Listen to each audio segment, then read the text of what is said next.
foi por meio da explosão que tudo foi criado no amor de Deus. Hoje eu quero ler num texto do Velho Testamento, no profeta Ezequiel, que já me marcou no passado, quando eu era muito jovem, com angústias muito grandes, porque eu lia o capítulo 33 de Ezequiel, chamado aqui na subdivisão de O Dever do Atalaia, e recém-convertido, pregando o Evangelho, toda pessoa que passava diante de mim, eu me sentia na obrigação de advertir que, se ela não se convertesse nos termos do que a igreja ensinava como conversão, ela iria se perder. Então imagina, você sair pela rua achando que você está de posse de uma mensagem que pode salvar todo mundo, e olhando para o mundo e achando que a maioria esmagadora estava andando na direção do inferno, a menos que você parasse e advertisse a pessoa. Então cada um na tua frente tinha que ser parado. E se você não parasse, isso produziu uma culpa extraordinária. Na realidade, graças a Deus, não é isto que o capítulo 33 de Ezequiel está falando. Ele está falando, em primeiro lugar, da missão mesmo, daquele que ficava sobre o muro da cidade ou numa colina mais alta, verificando se vinham inimigos contra o povo, fosse de dia ou fosse à noite durante o sono, de modo que esse, chamado de atalaia, esse que pegava da trombeta e tocava para avisar o povo com os sinais correspondentes no som, no sopro, do que iria acontecer, esse atalaia é que não poderia, em estando naquela posição, não avisar o povo, porque a cidade inteira morreria.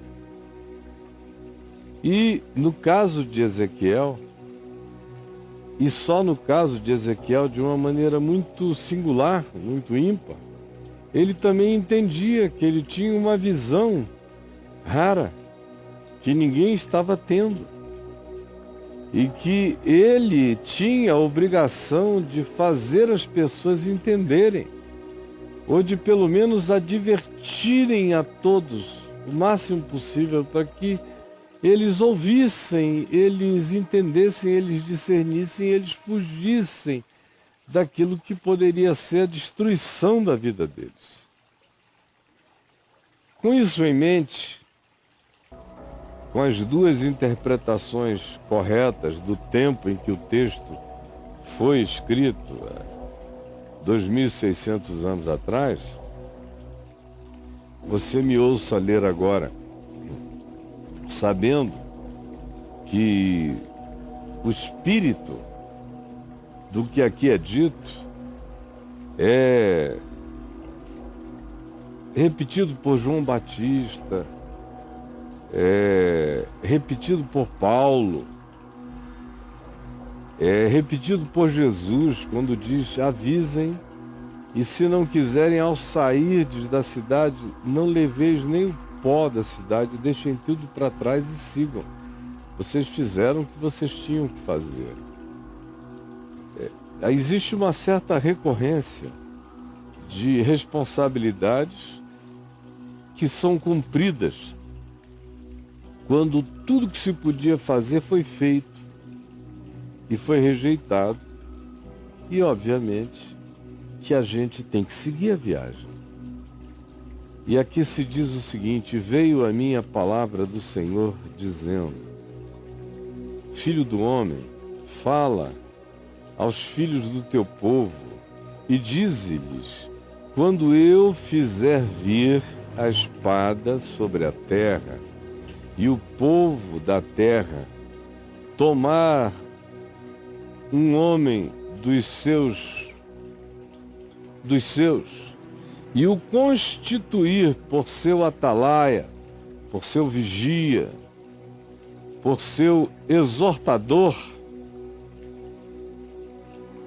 então, vendo ele, esse que foi eleito, escolhido e aceitou a posição de ficar nos lugares altos para exortar, para divertir, para tocar a trombeta, e vendo ele que a espada vem, está vindo, que o mal está chegando, e tocar, anunciar, avisar o povo, se aquele do povo que ouvir o som ou a sua voz não se der por avisado, ouviu, mas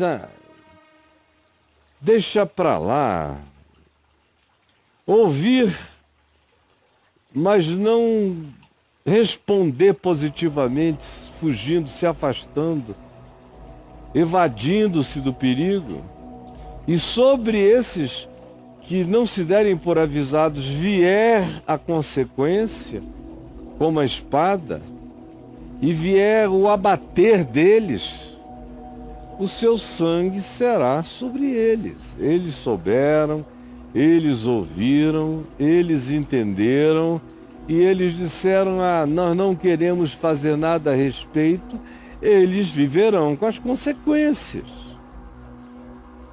Afinal, essas pessoas ouviram o anúncio do profeta, do atalaia, do exortador, e não se deram por avisados, negligenciaram tão grande advertência. Portanto, o seu sangue, a sua responsabilidade cai inteira sobre eles.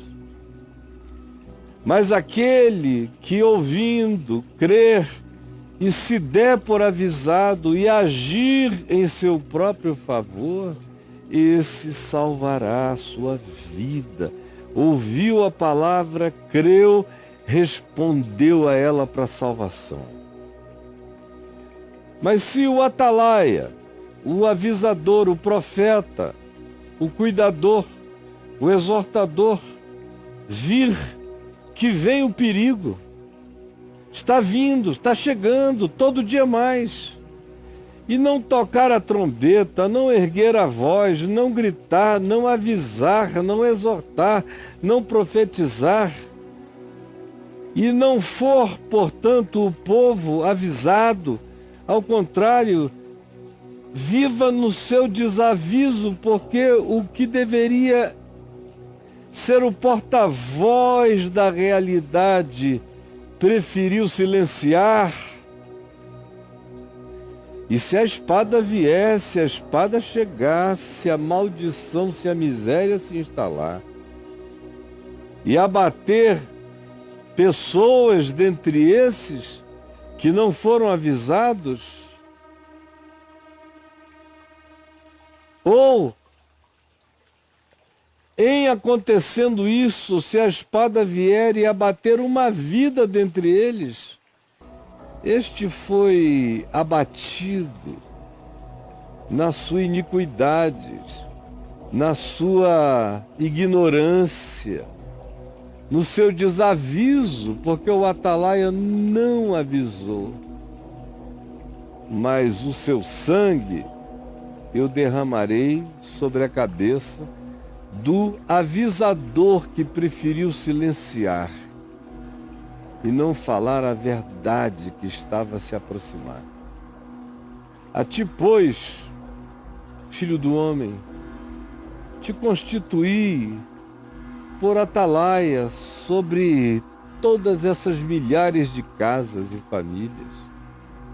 Tu, pois, ouvirás a minha palavra que sai da minha boca, e tu darás aviso da minha parte a todos os que puderem ouvir a tua voz. Tu darás aviso da minha parte a todos os que puderem ouvir a tua voz. Eu te levantei como atalaia dessa geração.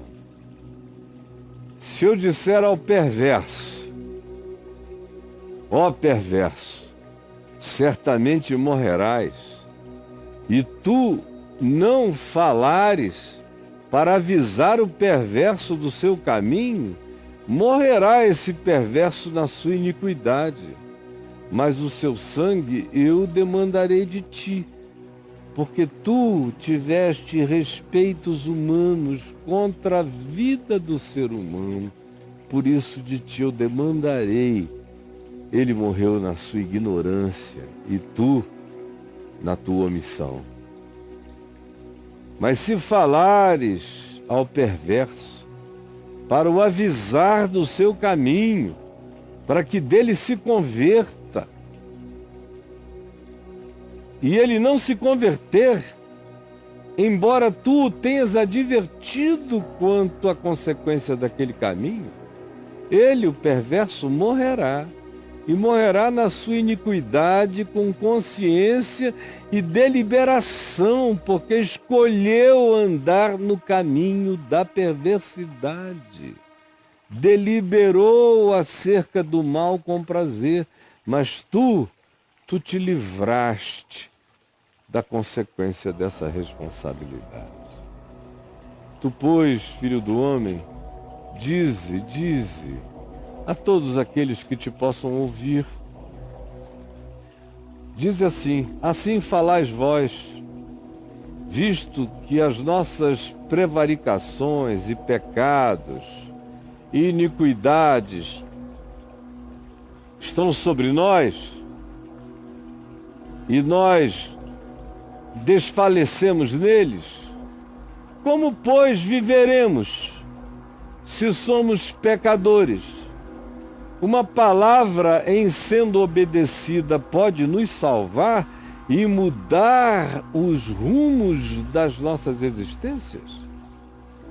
Dize-lhes, agora tu vais dizer a ele, tu que és meu mensageiro, dize-lhes, tão certo como eu vivo, diz o Senhor Deus, não tenho prazer na morte de nenhum perverso. É isto que tu vais dizer a todos. Tão certo como eu vivo, diz o Senhor Deus Criador, não tenho prazer na morte de nenhum perverso. Mas em que o perverso se converta do seu caminho de morte, e então viva. Convertei-vos dos vossos maus caminhos. Pois, porque a vez de morrer, se podeis viver. E se a porta que se abre para viver é aquela que melhora o ser de vocês, por que morrer na perversidade?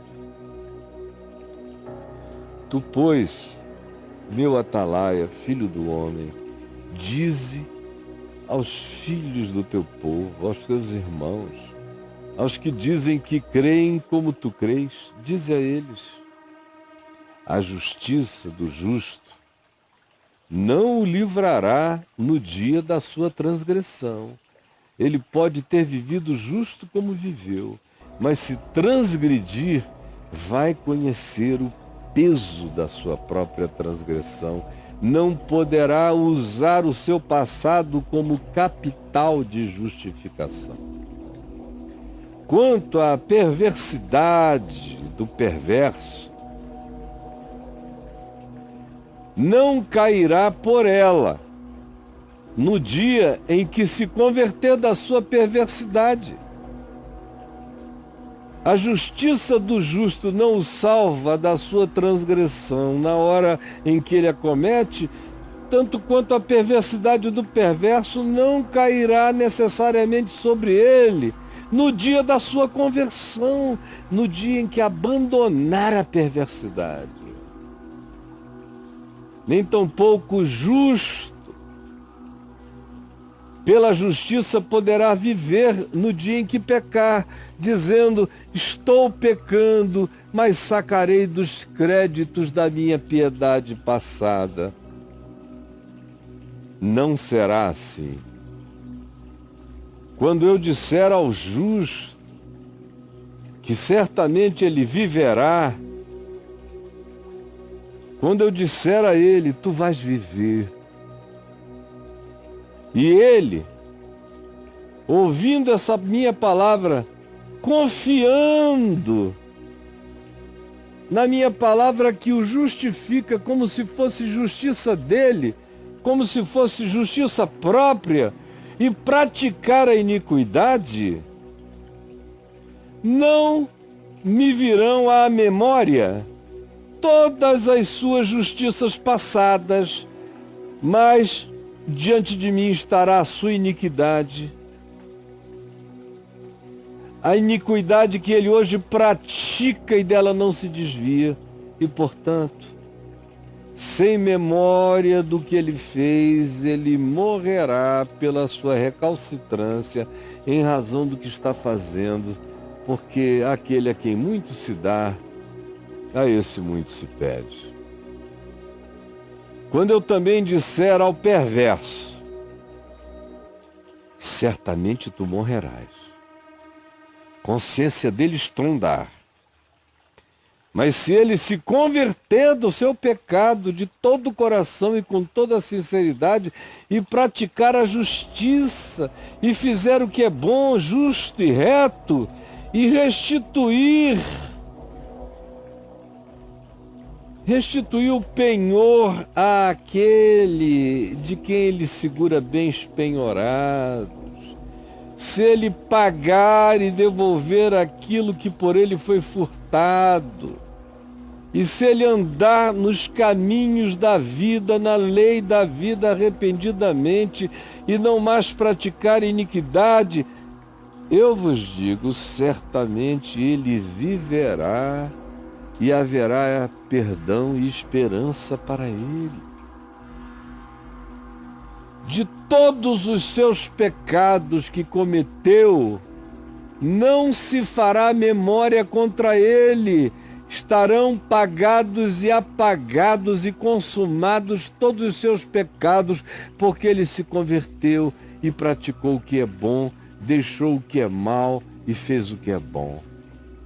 Portanto, juízo e justiça serão atribuídos a ele, e ele certamente será justificado e viverá. Todavia, aqueles que se dizem filhos do povo de Deus e que dizem: não é reto o caminho do Senhor, não está certo ele fazer isso. Pegar aquele que fez coisas certas a vida inteira e que agora decidiu praticar o que é mal e não usar o capital e o crédito dos acertos passados em favor das deliberações de erro presente. Não é reto o caminho do Senhor, que também perdoa todo aquele que se arrepende, dá uma nova chance, 2 pesos e 2 medidas. Assim dizem muitos do meio dos que, entre tantos, erguem a mão e diz: eu sou seu povo. Porém, contestam: não é reto o caminho do Senhor. Mas o próprio caminho deles é que não é reto.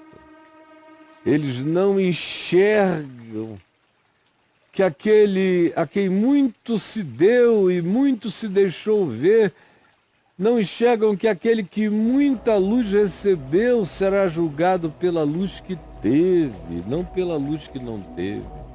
E que aquele que, mesmo praticando a iniquidade, não teve luz e viveu na sua estupidez, uma vez iluminado, arrependido e quebrantado, não será julgado pelos pecados da sua estupidez e da sua ignorância, mas se dará a ele a oportunidade de uma nova vida, porém que ele não peque mais, para que não lhe suceda de maneira alguma nenhuma coisa pior. Desviando-se o justo da sua justiça e praticando iniquidade, morrerá nela. Cada um ande segundo o que tem recebido, o que tem alcançado. Quem viu não pode mais desver. Quem entendeu não pode mais desentender. Quem soube não terá mais a capacidade de dessaber. Por isso é que se diz que melhor fora que nunca tivessem conhecido o caminho da justiça, do que agora, conhecendo-o, deixarem-no, pisarem-no.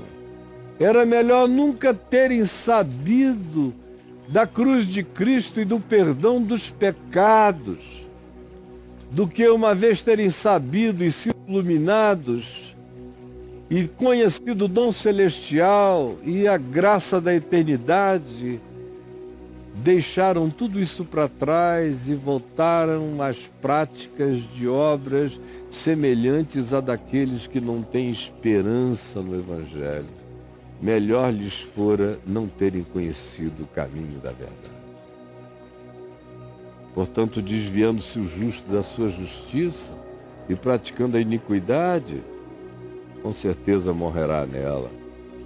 E convertendo-se, todavia, o perverso da sua perversidade e dando fruto de justiça, de juízo e de bondade, ele, por tal conversão e por tais frutos, viverá.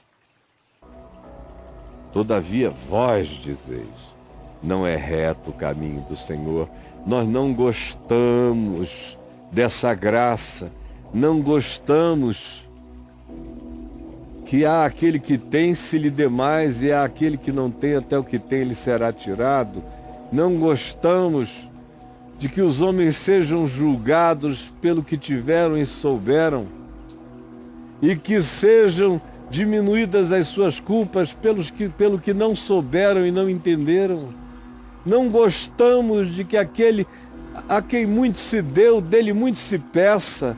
Não gostamos de que aquele que tudo entendeu não tenha mais a desculpa de dizer que não sabia. Não gostamos de saber que aquele que não sabia, em admitindo que não sabia e sentindo a dor da sua ignorância, arrependidamente, seja perdoado, convertido e o seu pecado seja consumado. É por isso que muita gente que me ouve aqui, milhões, dizem, não é reto o caminho do Senhor que ele ensina. Mas eu vos julgarei, cada um segundo os caminhos de vocês. Diz o Senhor, que me constituiu exortador de boas novas, mas também atalaia de juízos. Jesus, que a tua palavra rasgue primeiro a mim, que preciso ser ferido por ti. Ferido, ressensibilizado, rehumanizado, reconvertido, requebrantado. Eu preciso me tornar como uma criança sensível, de novo e de novo ao Evangelho, e tem compaixão de mim, e tem compaixão de nós, e fortalece a nossa decisão na tua presença. Perdoa os nossos pecados. E obrigado pelo privilégio de abrir a boca e de ser um ente, graças a Deus, um ser de boa nova, para com um cheiro de vida para a vida. E obrigado por também ser atalaia, profeta, exortador, pois para com outros é cheiro de morte para a morte. E obrigado, porque em todas essas coisas eu não sou, nenhum de nós é suficiente para tudo isso. Por isso, tem compaixão de mim, tem compaixão de nós. Em nome de Jesus. Amém.